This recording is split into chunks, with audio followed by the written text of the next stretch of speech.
the third episode, you guys, of Let's Talk About That, a Union University podcast. Today's guest is a real treat. And if you are familiar at all with Union, you know Dr. Samuel Dub Oliver. He is the president of Union University. And today we have an honest conversation. We have a hopeful conversation about Union and about Christian higher ed. And I think you will be very blessed and encouraged by what we all have to say. All right, thanks for listening. We appreciate you guys so much. As always, give us feedback and let us know what questions you may have. Enjoy the show.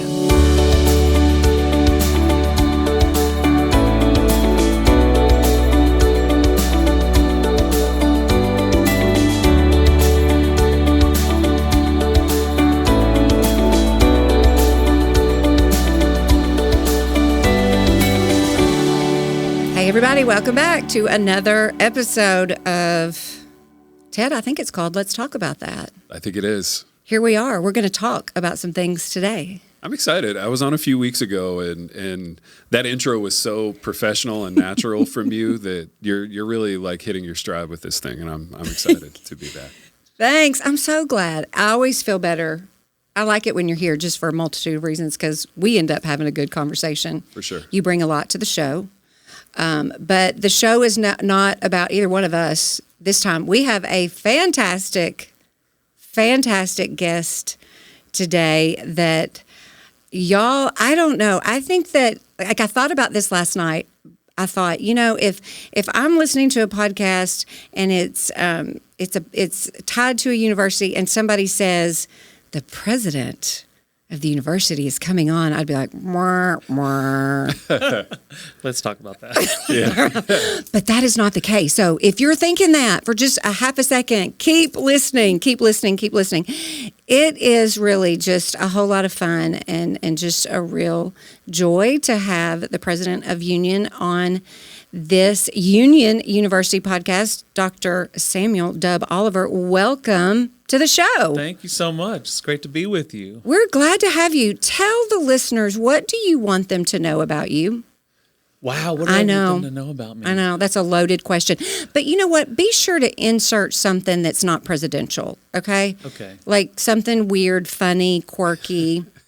What do you like to drink with a meal? Your favorite food? Whatever. Maybe not that one. Diet Dr. Pepper, of course. Goodness, there's so much I know. there. Who are you? In 10 seconds. No, I'm In kidding. 10 seconds. Sinner saved by grace. Yes. Grateful for that. Super grateful. Married to Susie. Yep. 34 years now. Oh, wow. Praise the Lord That's for impressive. marriage and for Susie.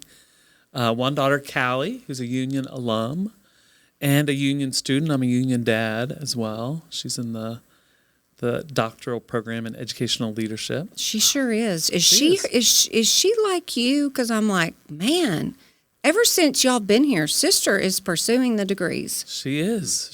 She hopes one day to be to lead special education for a school district. Good for her. I'm Very confident she will. 'Cause Yes. she's got lots of good gifts that way. She's married. Yeah. Our son-in-law Zach is a worship pastor, and then we have two amazing grandchildren: Betsy Blake, who's 4, and Oliver, who's 2.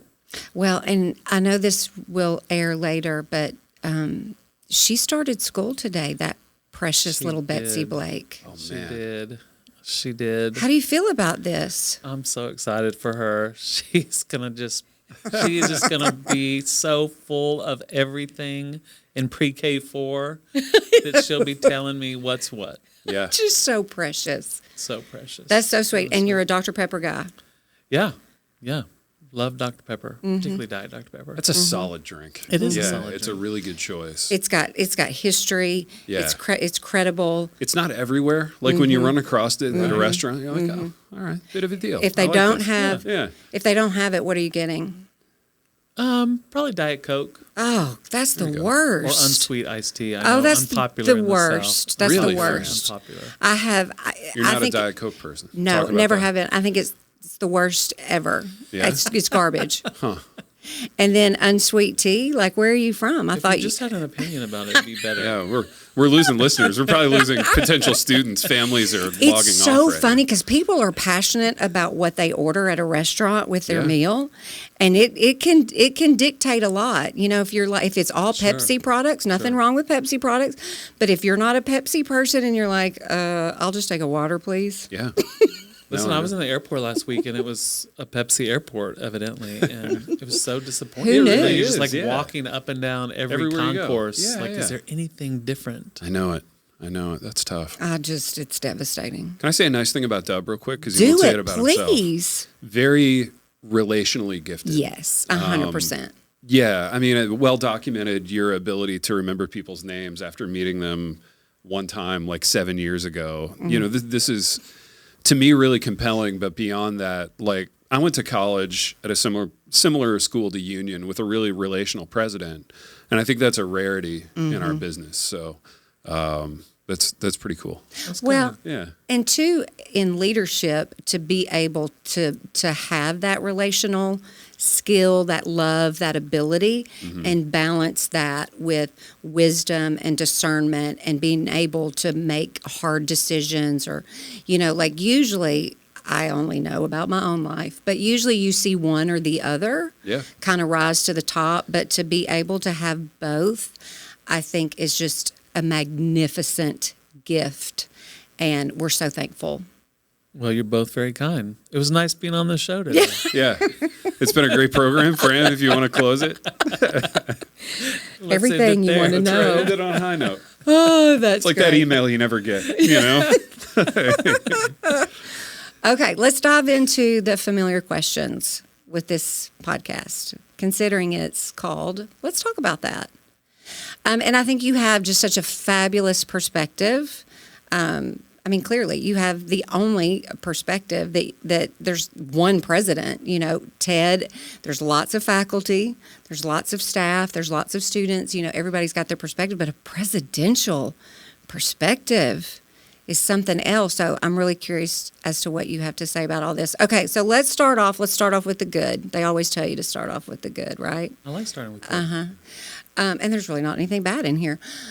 But what is it? You've been at Union how long? 8 years? This is my 10th, 10th year. See, time flies. Time flies. It does. So we kind fly. of came at the same time. Did you know the average tenure of a college president is now 5.9 years? That's remarkable. That seems so fast. It does seem so Yeah. fast.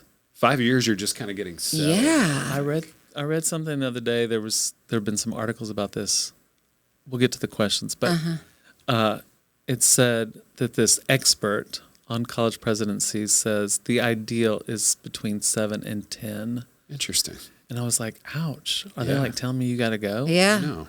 What do they Strange. do after Wow. they are done doing presidential things? Do they retire altogether?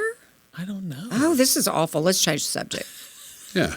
That's a short time, 5 years. 5.9 years is Well, real look at short. you It really just, is. Busting the average. yeah, not doing that. Okay, what do you love most about Union? I love most about Union our students. Our students are incredible. We were just mentioning a few minutes as we were getting ready to record about just how beautiful it is to see them learn and grow and develop over time.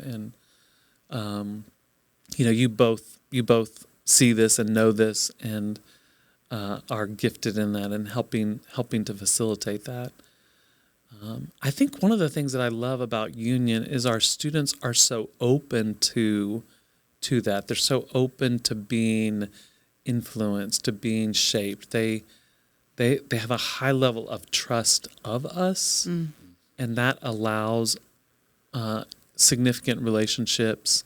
It allows a lot of depth there, and you know, it's just an overwhelming blessing. It's fun to watch them do their thing. It's fun to see them grow and develop. It's amazing to see them step into what God has called them to do. Yep. And an example, this last weekend, I officiated a wedding of 2 of our former students. I mean, what an incredible blessing. Ted was kind to say that I have some relational gifts, and I just think about what a blessing it is to be a part of that incredible day. And so here's two of our alums getting married. What a wonderful celebration.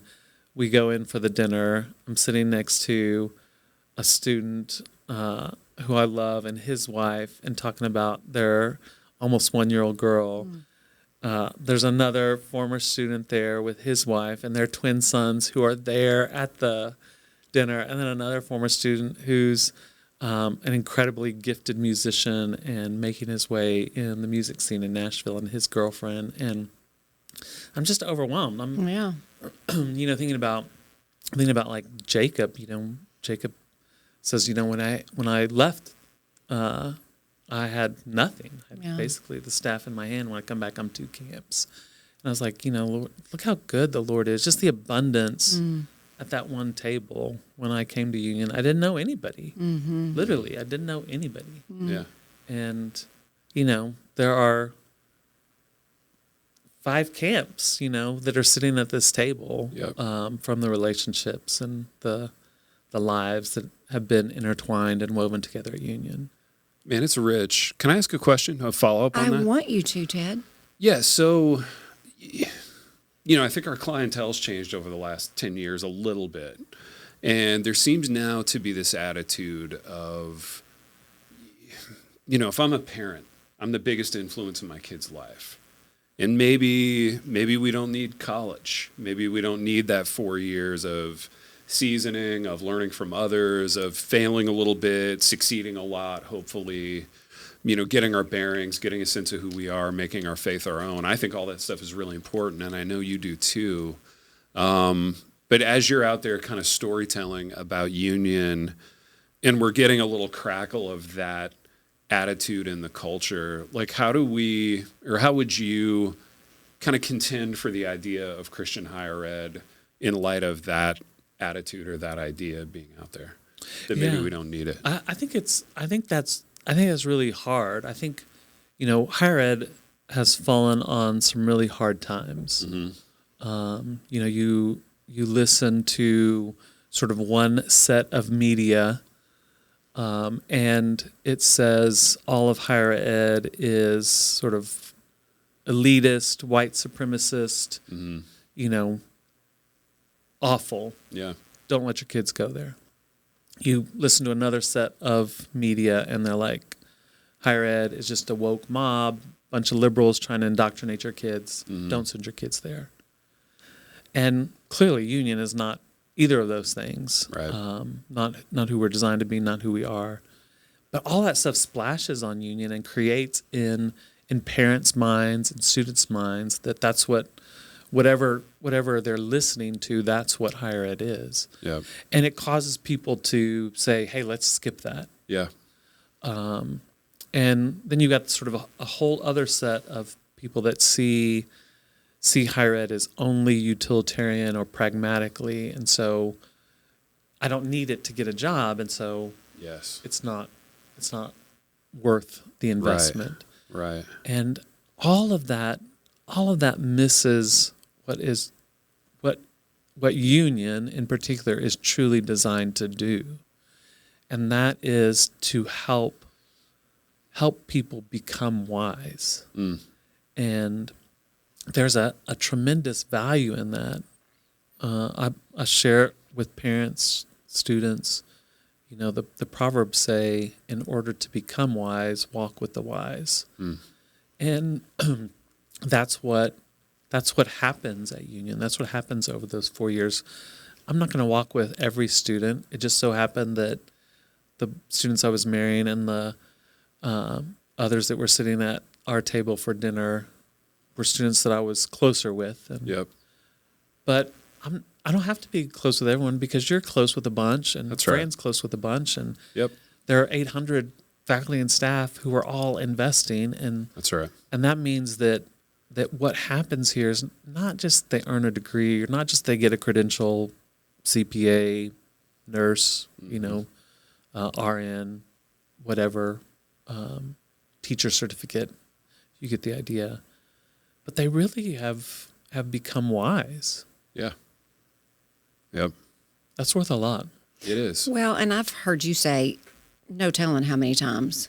And it's one of my favorite things. And I don't know how many times I've repeated it back to people along the way. But, you know, these 4 years of college are the second most transformative years of your life. If you're the parent listening to this, of your child's life, these are the second most formative years outside of 0 to 5.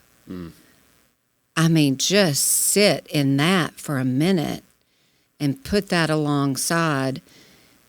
We're searching for wisdom here. The world, people, Christians, we need to be wiser than we are. And we're not going to become wise off of Instagram.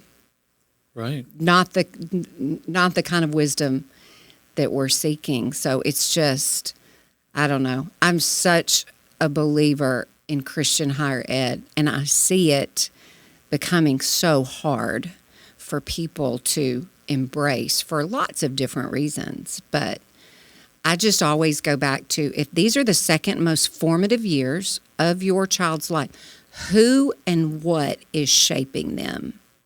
Where is that coming from? Who's doing that? Because it matters. It so matters. Sure. So, Absolutely. anyway, that was a great follow-up question, Ted. Appreciate it, friend. Listen, you want to be in charge around here? Because Nope, you can. I don't. Okay, next question.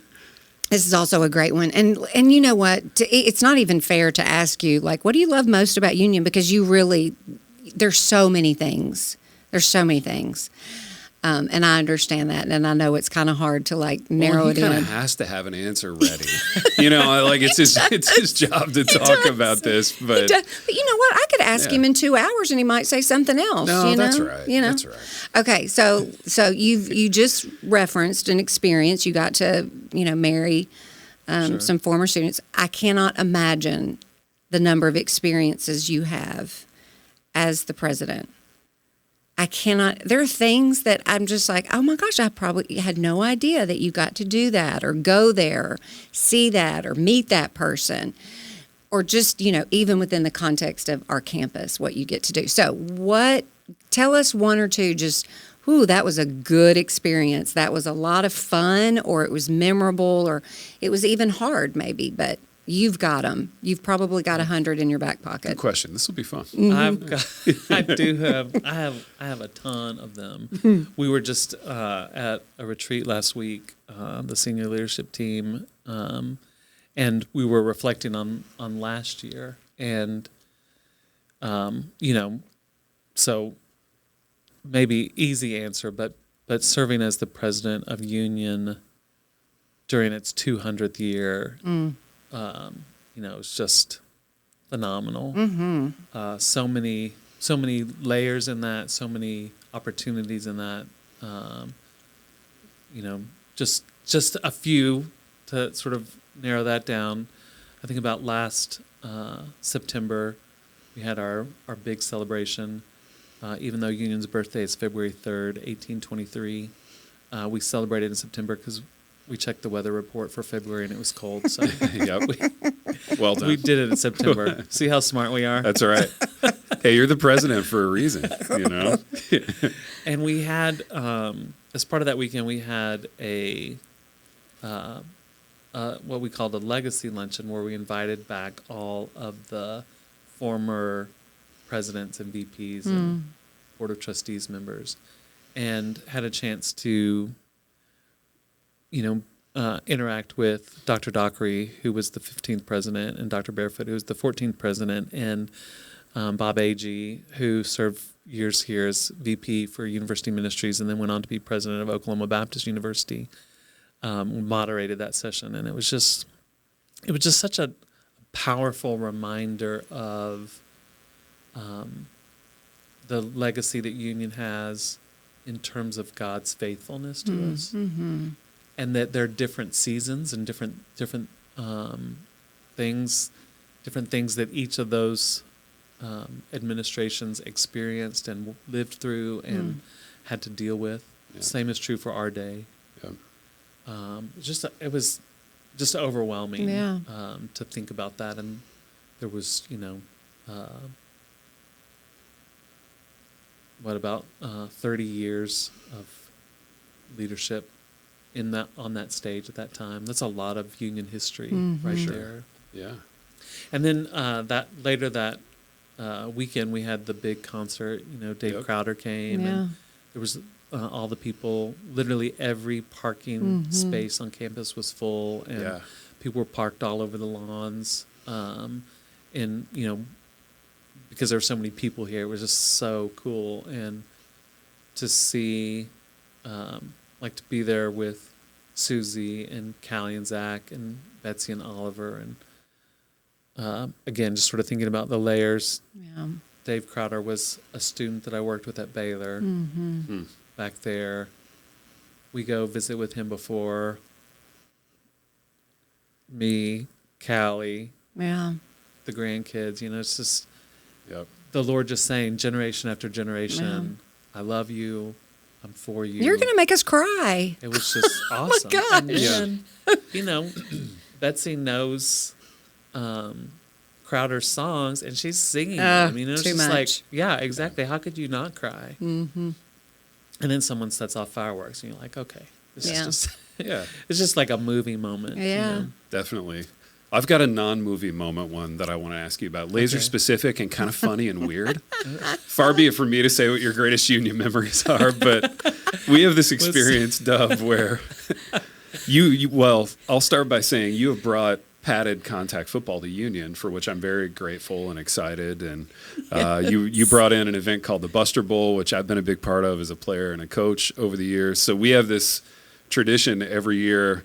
I'll come off the field in like the third quarter, and I'll find Dub in the stands, and I'll usually go over and like whip my helmet off, and my hair is going everywhere. My face is probably a little bloody, and I'll just chat with Dub for a couple minutes, and it always strikes me this is probably like a really weird experience for him. He started this thing, and now he's got students and professors playing, and it's unique and fun. Yeah. And I do love it so much, and I'm grateful that we get that little couple minutes every year. I love it too, and I love that we have the Buster Bowl. People will ask me, "He's like, why are you against football?" I'm like, I'm not. I brought the Buster Bowl, people. Exactly. Come on. Yeah. Come on. Football's hard to do at the college level, but another place we bump into each other often is we both enjoy the basketball games, and so I love going to the gym and seeing my kids who are in my classes do what they're so gifted at and so great at, and watch them compete at a high level, and it's a lot of fun. Yeah. I love it. Okay. Now, let's turn to some inspirational thought. Okay. Okay, because granted, everyone knows, and you know what? I remember I always see the glass half full. I'm always the positive person. I'm always going to look at things through a lens of everything is great all the time. But I also am a realist, and I understand that that's not the case. And so even when I became a believer, it was hard for me to reconcile that we're still broken people. Like I struggled with that, but not so much now. And, here you are, I'm 53 years old, and you understand that people are broken. This institution is broken. Right. It's hard to say that because you're like, no, I want every student to come here. It's wonderful. It's great. And it is, but it's a broken place because we're broken, sinful people. It's a broken world. So what, as the president, and we're, into our academic year, you have goals, you have dreams, you have things that you would like to see maybe, be birthed for the very first time or even improved, or I don't know. What do you see as, if I could think inspirationally about Union, what would you create, change, make better, do different? Yeah, I appreciate the question, and particularly the context of, we're not perfect. I talk to all the candidates that I interview for positions, and I'll say, hey, Union's a great place. It's not perfect, though. And, I think that's the challenge for me, sort of the times when I feel maybe most disappointed or most frustrated is when we miss the mark on our core values. You know, when we fall short of excellence-driven, Christ-centered, people-focused, future-directed, and you know there are times that we do, and I think we've got to admit that, confess that, seek forgiveness, ask for apologize, ask for forgiveness, be reconciled to people, and then press forward to be better, to more fully realize our mission and live out our core values. One of the things that I pray frequently is that the Lord's Spirit would be upon this place and this people, that we'd walk in the Spirit, that we'd walk in the truth, that, I think our culture really captivates all of us. We can, being older, I'm 58. Ted, it's about time for you to confess your age. Yeah, 47. Okay, just for the there we record, go. a lot of courage it took you two to do that out loud. That was really something. Well done. But I think, we can tend to say, I wish students would walk more in the Spirit, but I really wish all of us would. I wish we would, that we'd be more sensitive to God's Spirit working in us and prompting us to do things. I wish, all of us would be quicker to be obedient to the Spirit. And so that's my frequent prayer, as I'm walking by buildings, Lord, unleash your Holy Spirit in the lives of the people who are there, and, our students, our faculty, our staff. And to go with that, you've heard me say this. I will often say, I think sometimes people think I'm a one-trick pony because I try to encourage and challenge people to read God's Word and to be in the Word, because I really do believe that the Spirit of God uses the Word of God to make us more like the Son of God. Right. And so that'd be my aspiration for us. Yeah. I don't.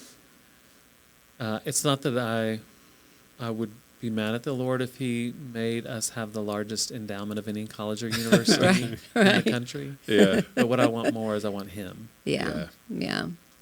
No, that's good. Okay, let's end with this because, End. I know. Listen. What? Over? It's going I know quick. it goes so fast.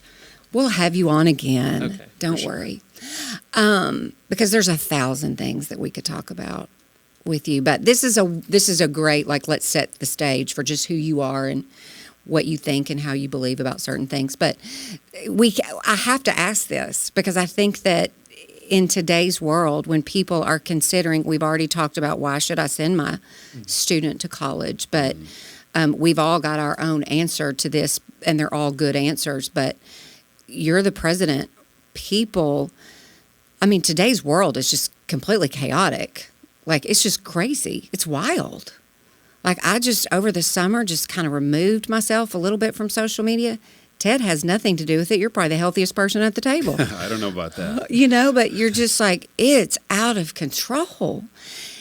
But all of us believe so firmly in this place called Union. Why should somebody, if a student's listening to this, if the parent is listening to this, I don't want to repeat anything we've already said, but why Union? Why this? Why invest financially in this, spiritually, academically? Why should they consider coming here? There's there's other Christian schools that are not in Jackson, Tennessee. Sure. Why Union?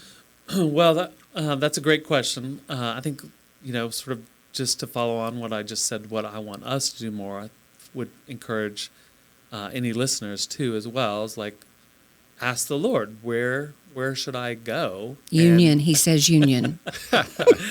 And, I think that people make these really important life decisions based on things that are not spiritual. Mm. So don't make your college decision based on the record of the football team. Nothing against football. Yeah, no, I get it. I want us to win the Buster Bowl. Right, me too.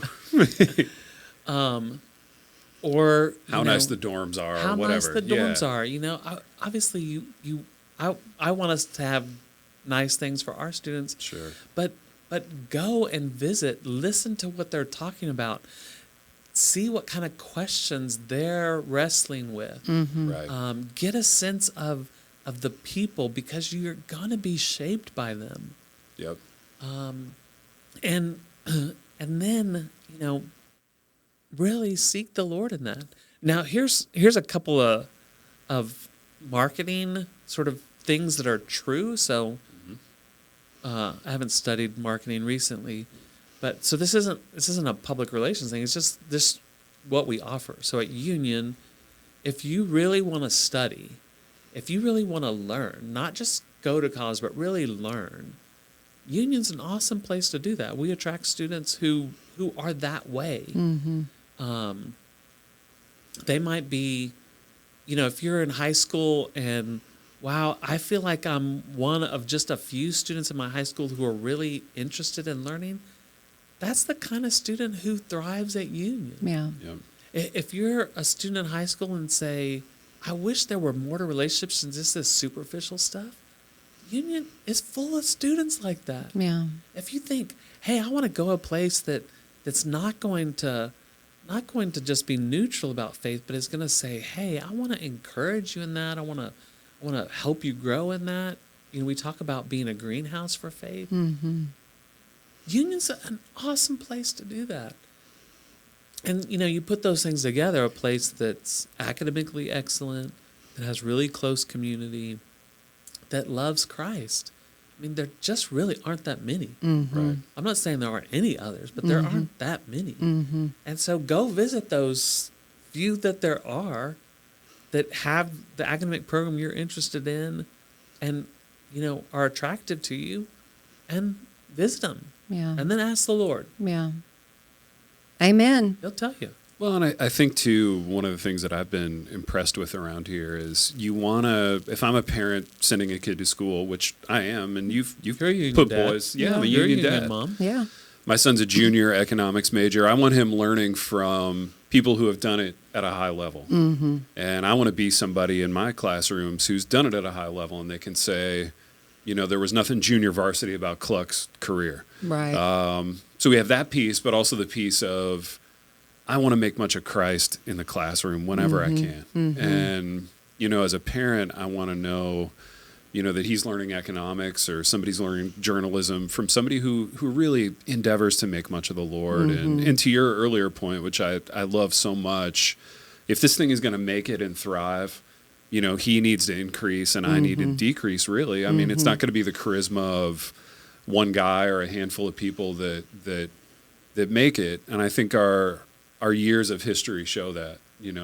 Union's weathered some pretty remarkable things over the years, and the Lord's allowed it. And the cool thing about this job is the opportunity to make much of Christ. Yeah. Every day for an hour or two, I get to have 20 people in my room listening to what I have to say by God's grace, and it's a pretty weighty privilege, but also very fun and enlivening. And I'm impressed by the other faculty around here. I look around that room and I see people who can do things I could never dream of doing and have done them at a high level, and it's pretty impressive. Yeah. I think, too, this is something that if we had more time, and I know that we say we're about to wrap up, and we are wrapping up, but let me say this. I think that it's important for parents to understand and know that when you release your child to the institution, wherever you decide, the Lord said Union, no. But there's so much happening in those 4 years of transformation, and them wrestling out their faith, leaving their parents, establishing their belief system as their own and not something they inherited. In this place, I want them to be able to do that in a very safe place. In its imperfection, students are going to fail. They are. They're going to struggle academically. They're going to make decisions they wish they didn't make. There's just all of that life happening in these 4 years. And that's going to happen. But at least here, because we love them at the level we love them, we are pursuing the Lord. We are passionate about who they're becoming and that transformation that's taking place, then we're going to pick them up. We're going to restore them. We're going to put them, back on a path that is good and will bear fruit, and it's restorative and all those lovely, wonderful things that I don't know. I don't want to roll the dice on that. Right. As a parent, I just don't. I don't know many people that would say, yeah, I disagree with you. I think that as they navigate this tough world, that chaotic, crazy world, and they're figuring out who they are and what they think and what they believe and all the things that they have to wrestle out when they fall down and either skin their knee or land in a ditch, I want that to occur here so that the Ted Klucks of the world are like, hang on a minute. Here we go. Let's get back up. Let's talk about this, because you care about them outside of the classroom. Totally. And so do you as the president. It's always going to go back to the 4 core values. You can't pick one above the other because they're all integrated and they're all necessary and needed. But I don't know. I just think that it's one of the things I love most about this place as you consider where to send your child is what are they experiencing? Who's helping them experience the good and the bad? Right. It's going to happen. Absolutely. Yeah. Yes, we hold in one hand like doctrinal distinctives that we aren't willing to move on, which if I'm paying X thousands of dollars a year to send my kid to school, I want to know what Right. they stand for and that they Right. stand for something. Right.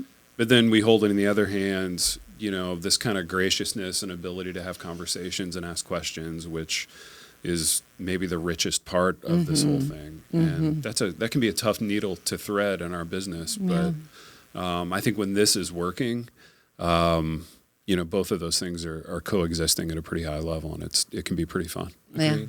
Yeah. Thanks, Dr. Dub. Yeah. We talked about it, didn't we, Ted? We did. Yeah, we did talk about it. It went fast for Aunt Thomas. It did. And listen, we'll have It seemed you. like the one that we did together took longer. Listen, I don't know. Maybe it's a 2-hour episode. It could be. I don't think it is. Thank you, sir. We appreciate you. Glad to be with We y'all. Thank you. For sure. just so thankful for the hard, heavy work that you do that we're completely unaware of. So thank you for your time today. I'm sure you have more important things to do, but we're grateful for you. Grateful for you. All right, everybody. Thanks for listening to another episode of Let's Talk About That. We'll see you next time. Y'all have a great day.